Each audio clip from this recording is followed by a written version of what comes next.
In this video, we're going to be taking a look at a brand new Decky plugin for multi-frame generation on devices running SteamOS, which allows us to multiply performance in supported games by 2, 3, or 4 times FPS. This plugin unlocks the multi-frame generation option inside games that support DLSS4 and above on AMD devices running SteamOS. This works by tricking games into thinking that we're using an NVIDIA graphics card and exposing the option for us to inject a mod, which allows us to use multi-frame generation on AMD hardware. And in this video, I'll be guiding us through the process of how to install the plugin, get it set up, go over the basics, and give a first look at a few games and the performance currently available. So the first thing we need to do inside gaming mode is check for updates and make sure that we're on the latest version of SteamOS. And once that's done, press the Steam button again and switch to desktop mode. Inside desktop mode, we're going to open our web browser, come over to the official Decky Loader website and download the setup to our downloads folder. And afterwards, linked in the description, we're going to visit the official GitHub page for Decky DLSS-Enabler. And we're going to select releases on the right hand side, find the latest version, and download the zip file to our downloads folder. And once that's done, let's go to our downloads folder, run the Decky installer, choose the release or pre-release version depending on your SteamOS channel, and once complete, let's return to gaming mode. Now back in gaming mode, we want to press the quick access menu button, go down to our Decky Loader plug icon, and on the first tab, go down and switch on developer mode. On the developer tab, we need to choose install plugin from zip file and select our downloads folder and choose the DLSS-Enabler zip file we downloaded earlier. Wait for the process to complete, and after a brief moment, we'll see our plugin appear on the right hand side. So now we have DLSS-Enabler installed, we can see at the top target game, and this will allow us to choose games from our library which are currently installed. So if a game isn't installed, it won't appear. So I'm going to select Cyberpunk 2077, and we can see other details like app ID and whether the game is currently patched with DLSS-Enabler. But what we want to do is choose our injection method, and from this list we'll see a load of terms that may or may not make any sense. But this is the DLL file that is going to be patched into the game files to allow us to unlock DLSS frame generation. And most games will use a DLL called version, such as Cyberpunk 2077, although other games like Stellar Blade and Death Stranding 2 require DXGI in order for multi-frame generation to unlock. I'm currently going through and testing DLSS4 supported games on the channel to understand which DLLs are required for each game, and I have a list in the description with my findings so far, and I'll try to update and maintain this as well as provide videos on the channel demonstrating them with DLSS-Enabler. So if you find any games that work well for you, drop a comment and share with others. So for Cyberpunk, I'm just going to select version.dll and go down to the button for patch, and what this is going to do is add a launch command to Cyberpunk for Wine DLL overrides with our DLL specified. And when we launch our game, all the files will be installed when we see the spinning Steam logo. Although if we want to use the latest FSR4.0.2b with our multi-frame generation setup, we need to go back to the plugin and for the FSR4 drop-down menu, choose Enabled, and then choose Repatch on our game of choice for FSR4 to be installed. But before we launch, with every game that we patch, we have to go to our controller tab, enable back grip buttons, and for L4 we need to go to numpad and assign the insert key. And for R4 we need to assign the tilde symbol found on the keyboard tab, which you can find over here next to the number 1. And when both of those are assigned, we can launch Cyberpunk, and inside our graphic settings we need to change our resolution scaling to DLSS Super Resolution. We can leave Transformer Model selected, and I'm going to keep my Super Resolution on Performance. Down a few options, we'll see Frame Generation, and I'm going to change this to DLSS Frame Generation, which will expose our multi-frame generation multiplier.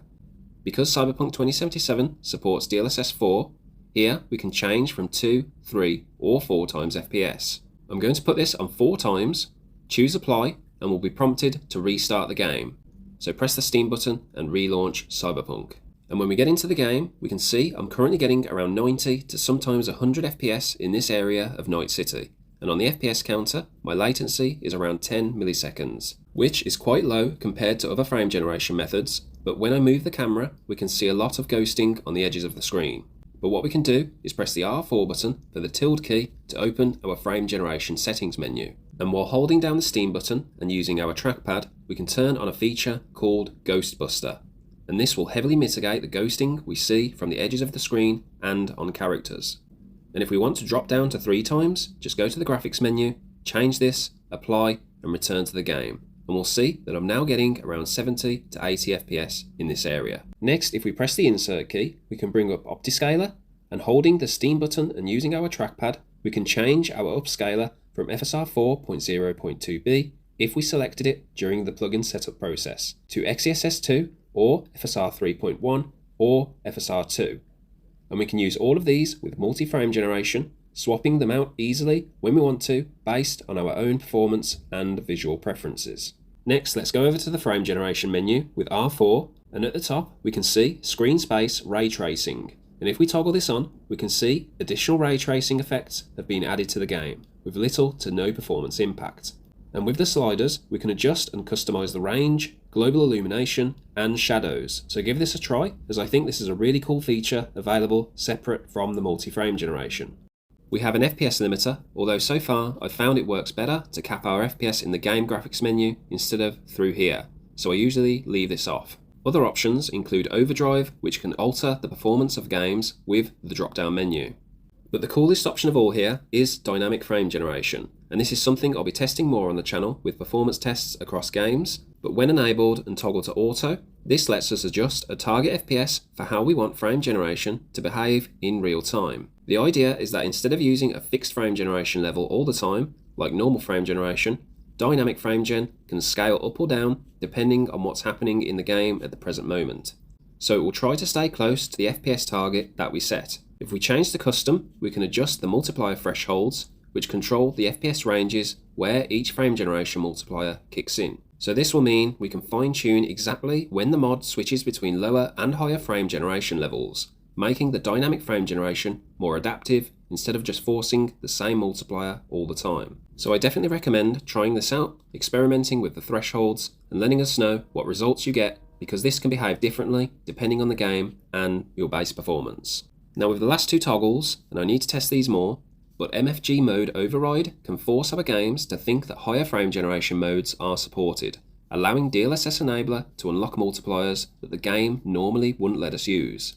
And forced FG activation can keep frame generation enabled at all times, even in games that would normally turn it off. But I need to test these more and may showcase these in a future video. So if you try these, do leave a comment with your experience, as it would be great to hear from you. Now I'm going to switch over to the Lenovo Legion Go 2 with the Z2 Extreme chip and 32GB of RAM, running SteamOS with DLSS-Enabler installed. I've got Stellar Blade ready, and I've patched the game with the DXGI.dll, and I have the launch options ready, and if I press play and go to the graphics settings, I've got Disable Frame Limit on with DLSS4 quality with 4x frame generation applied. And in game, I'm getting around 150 to 200 FPS at 25 watts TDP on the low preset 800p with 5 to 7 milliseconds of latency, and input lag is virtually non-existent. So if you have a Z1 Extreme or Z2 Extreme device with SteamOS installed, I highly recommend trying this out with Stellar Blade, as the results genuinely impressed me. And if I switch over to Clair Obscur, another game which supports DLSS4 multi-frame gen, I can turn on 3 times in the settings, and again we can see I'm getting around 100 plus FPS with just a negligible increase to 9 milliseconds of latency. Now before we end the video, I just want to reaffirm that this mod should only be used in games that already have DLSS4 with the multi-frame generation option available. But if you install the mod into a game that is unsupported and it bricks the game from launching, then I recommend trying the unpatch command in the plugin. But you may need to go to desktop mode, find the game's install directory where the game exe is located, delete all the files inside, and then verify your game files in Steam afterwards, so the game can launch again. But if you run into any issues, please leave a comment and we'll keep track and find ways to improve the plugin in future versions based on your feedback. Now this plugin wouldn't be possible without a good friend of mine, Jason Derulo, aka Kurt Heimborg, who has worked incredibly hard to create the DLSS-Enabler plugin. Jason has previously created the lossless scaling Decky plugin in collaboration with Pancake TAS, and Decky Frame Gen plugin that allows us to change upscalers in games in SteamOS from FSR4, 3 and XeSS2. In addition, I'd like to give a huge shout out to Arta and Emil for creating the DLSS-Enabler mod originally, and the Optiscaler team for all of this to work in the first place. I've linked all their GitHubs and work in the description, so please check them out and consider supporting their incredible efforts with upscaling and frame generation over the years. Now if you found this video helpful and want to see more content like this, please give the video a like, subscribe to the channel, leave a comment, and share this video with others. Until next time, thanks for your time, have a wonderful day, look out for one another, and I'll see you later.